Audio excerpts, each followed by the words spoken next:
Hello students, good morning. Class 7th Hindi second, व्याकरण second chapter, third lecture. बेटा आप चलिए, आपको नाद के आधार पर बताया जाएगा कि नाद के आधार पर व्यंजनों के कितने भेद होते हैं। नंबर 1, घोष। घोष क्या होता है? नाद की दृष्टि से जिन वर्णों के उच्चारण में स्वर तंत्रिकाओं में परस्पर कंपन होता है उन्हें हम बेटा घोष वर्ण कहते हैं।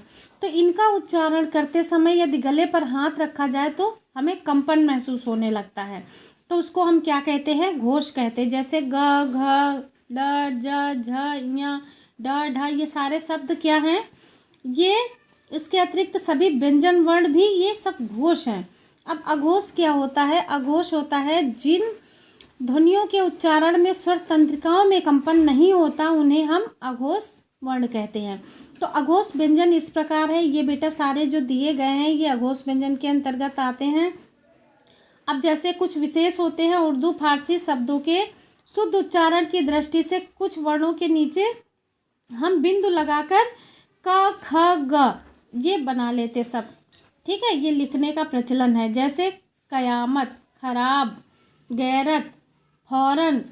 तो ये इस फा का उच्चारण स्थान दंतोष्ठ है। तो क ख ग का उच्चारण स्थान जिह्वा है। ये गले से थोड़ा नीचे हम बोलते हैं। ठीक है। अब वर्ण संयोग क्या होता है बेटा? वर्ण के परस्पर संयोग को हम वर्ण संयोग कहते हैं। ये भी दो प्रकार के होते हैं। एक होता है व्यंजन और स्वर का संयोग, दूसरा होता है बेटा व्यंजन और व्यंजन का संयोग।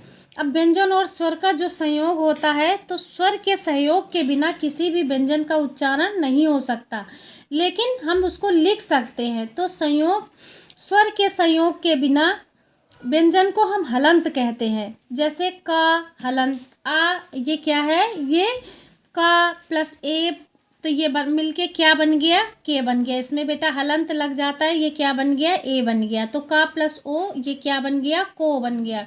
अब व्यंजन और व्यंजन का संयोग ये दो प्रकार का होता है। एक होता है बेटा संयुक्त व्यंजन और दूसरा होता है द्वित व्यंजन। तो संयुक्त व्यंजन क्या होता है? जो भिन्न प्रकार के व्यंजन जब आपस में मिल जाते हैं तो उनका मूल रूप परिवर्तित हो जाता है। उसी परिवर्तित रूप को हम संयुक्त व्यंजन कहते हैं।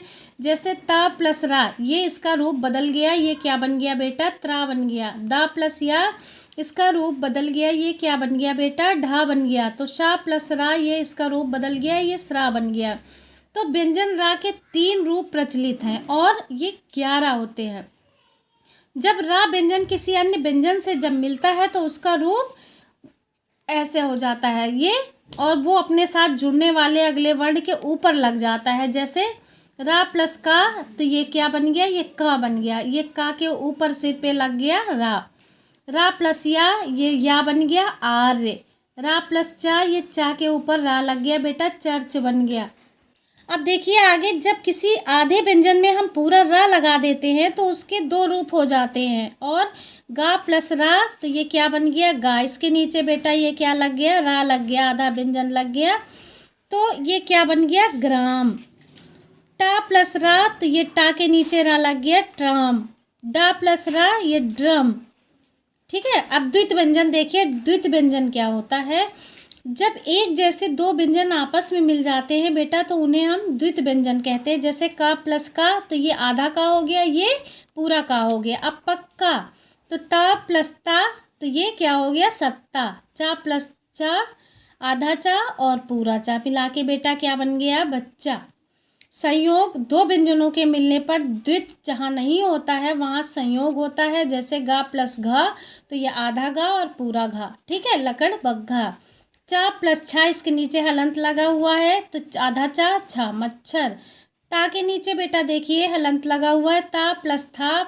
अब ये आधा ता बन गया और पूरा था, तो ये क्या हो गया? ये संयोग, ये द्वित व्यंजन बन गया, जत्था। अब ये वर्ण विच्छेद कुछ दिए गए हैं बेटा, ये आप लोग अपनी नोटबुक में लिखेंगे। फेयर नोटबुक में आपको होमवर्क में लिखना है। अगला लेक्चर कल पढ़िएगा। Thank you class.